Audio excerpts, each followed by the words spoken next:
장관도 의원도 저희가 사실 이번 주에 노영민 비서실장 그리고 이정옥 여성가족부 장관의 발언 논란 그리고 그들의 사과까지 하나하나 전해드렸었습니다. 그런데 여권의 실언 논란이 끊이지가 않아서요. 어제 박범계 의원도 그 대상이 됐습니다.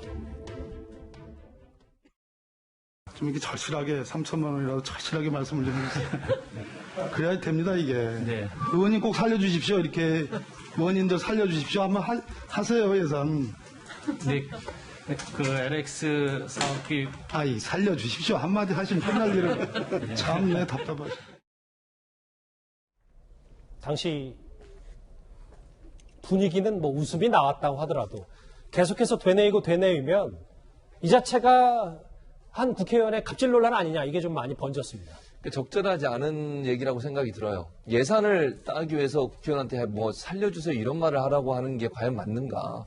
저는 타당하지 않다고 봅니다. 정상적인 활동을 한다면 저렇게 얘기할 수 없는 거죠, 사실은. 저기가 지금 국민들이 다 보고 있는 회의 장소 아니겠어요? 다 속기록도 남는데 예산 필요하면 살려주세요 이런 말을 하라고 얘기하는 것 자체가 어떻게 국민들이 볼 때 얼마나 이게 우습겠습니까? 그러면 이게 예산 주고받는 것이 뭐 살려주세요 한마디 하고 아니면 뭐 읍수하고 이러면 예산 주고 아니면 또 예산 안 주고 이렇게 오해될 수 있잖아요.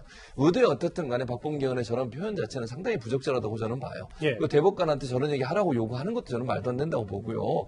정상적으로 필요한 곳에 예산이 배정될 수 있도록 필요성을 듣고 거기에 맞게 예산을 배정하는 국회의원의 임무일 텐데 그런 부분들이 오해될 수 있는 발언을 하신 것은 부적절하다고 생각합니다. 이진복 의원님, 뭐 여기 야당 의원들의 비판 목소리 듣는데 의정 활동도 직접 하셨었잖아요.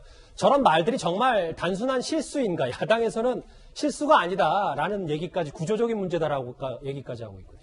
저는 처음에 사실 박범계 의원이 저 발언한 걸 뉴스를 듣고 예. 저는 기를 의심했어요.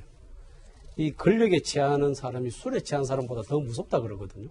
나는 이 현상이 지금 생긴 거 아닌가 라는 생각이 들 정도였습니다. 사실 국회에서 저런 예산 문제가 삭감이 됐다 그러면 왜 삭감이 되었는지 그걸 어떻게 해야 살릴 수 있는지에 대해서 사실 의원들끼리 사전에 그런 이야기들을 많이 나누기도 하고 예. 그리고 정부에 있는 국무위원들을 향해서 발언할 적에 저런 식으로 발언한 걸 저는 이번에 처음 봤습니다.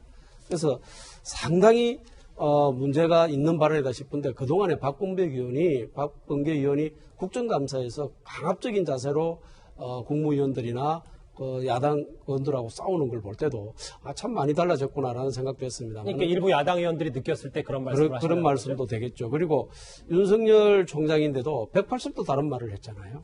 그렇죠? 그리고 이번에도 살려주세요, 돈 줄게요. 저는 전 삼선하면서 이런 이야기를 하는 국회의원 오늘 처음 봤습니다. 그런데 어쨌든 상식 밖의 발언들이 정말 권력에 만취해서 하고 있는 행태가 아닌가라는 생각이 들고요. 나라가 도대체 어디로 가려고 이런 막말들이 자꾸 생기는지 정말 걱정이 됩니다. 이번 주에 뭐 당 소속 의원과 그리고 뭐 장관들의 잇따른 실언 논란에 오늘 이낙연 대표도 한마디를 했습니다. 공직자는 항상 말을 골라가며 해야 한다. 화면을 좀 바꿔볼까요? 여기에 보면 이현정 의원님, 네. 뭐 어제 저희가 짚어봤지만 내년 보궐선거는 성인지 학습 기회다. 800억 예산 드는 거에 대해서 여가부 장관.